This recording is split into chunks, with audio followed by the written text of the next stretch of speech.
ఆసిఫాబాద్ జిల్లా జైనూర్ మండల కేంద్రంలోని పాట్నాపూర్ గ్రామంలో పులాజీ బాబా మందిరంలో నిర్వహించిన సామూహిక నిశ్చితార్థ కార్యక్రమంలో కాంగ్రెస్ పార్టీ టికెట్ ఆశావాహి ఆత్రం సుగుణక్క పాల్గొన్నారు. ప్రత్యేక పూజలు చేసి మాట్లాడుతూ పులాజీ బాబా దామాజీ తపస్సు చేపట్టారు. 100 సంవత్సరాలు జీవించి ఉన్నారు.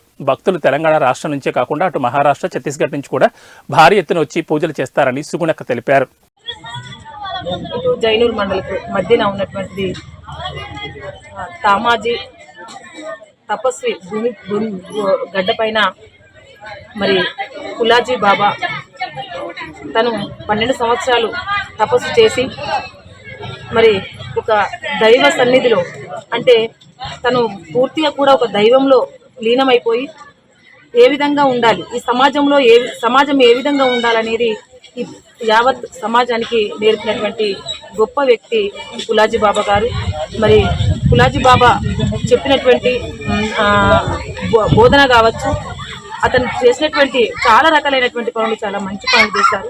ఎంతోమంది మద్యం సేవించేటువంటి వాళ్ళు మద్యం మర్చిపోయి ఒక భక్తి మార్గంలో, ఒక న్యాయ మార్గంలో, ఒక నిజాయితీ, ఒక నిబంధతతో నేర్చుకున్నటువంటిది ఒక గొప్పగా ఇక్కడ నేర్చుకోవడం జరిగింది. వేలాది లక్షలాది సంఖ్యలో భక్తులు వచ్చి మరి పులాజీ బాబాను అప్పుడు దర్శించుకునే వాళ్ళు.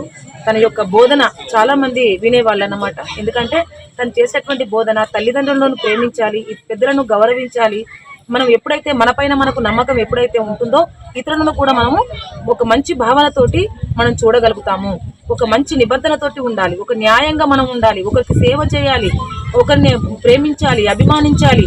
ఇలా ఎవరికి వాళ్ళు ఎప్పుడైతే మనకు సొంత ధైర్యం, ఎప్పుడైతే న్యాయంగా మనం ఉంటామో అప్పుడే మనం నిజాయితీగా మనం బతకగలుగుతామో. మళ్ళీ అప్పుడు ఎవరు కూడా ఏం చేయలేరు అనేటువంటి చెప్పేటువంటి ఒక గొప్ప మహనీయుడు మరి పులాజీ బాబా గారు. నిజంగా తను లేకపోయినా అందరి గుండెల్లో ఉండిపోయాడు. తను మన మధ్యలో లేకపోయినా కానీ అందరి గుండెల్లో నిండిపోయాడు. 90 సంవత్సరాల తర్వాత చనిపోయి ఇప్పుడు 6 సంవత్సరాలు గడిచినప్పటికీ కూడా ఇక్కడ లక్షలాది భక్తులు వచ్చేసి రోజు రోజుకి మరి పులాజీ బాబా సన్నిధిలో, తన సమాధిలో మరి పూజ చేసుకోవడం అనేది జరుగుతుంది. చాలా ఆనందదాయకమైనటువంటి విషయము. చాలా మంది ఈ పులాజీ బాబా గారి యొక్క ఆశయం ఏదైతే ఉందో దాన్ని తప్పకుండా అందరూ పాటిస్తే చాలా బాగుంటుంది. ఎందుకంటే ఈ సమాజంలో చాలా మంది కూడా మద్యం సేవించడం, ఇష్టం వచ్చినట్టు మాట్లాడాలు ఇవన్నీ చేస్తున్నారు. అసలు బాబాకు అది నచ్చేది కాదు. ఏంటంటే నిజాయితీగా, న్యాయంగా, ధైర్యంగా, స్వేచ్ఛగా ఉండాలి.